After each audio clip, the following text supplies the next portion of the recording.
حیدرآباد میں واقع challenges media institute کا آج تلنگانہ کے وزیر داخلہ محمد محمود علی نے افتتاح کیا۔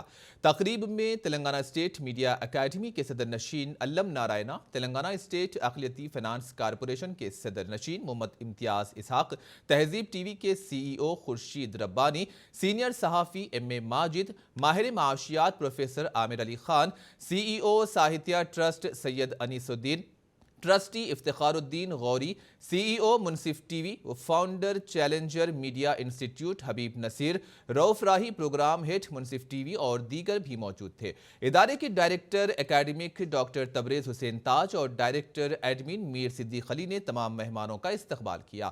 واضح ہے کہ چیلنجر میڈیا انسٹیٹیوٹ میں ماس کمیونیکیشن اور جرنلزم سے متعلق کورسز کی معیاری تربیت کا نظم ہے۔ انسٹیٹیوٹ میں جدید ٹیکنالوجی سے آراستہ اسٹوڈیو بنایا گیا ہے تاکہ طلباء کو موجودہ دور کی طلب کے مطابق ڈھالا جا سکے۔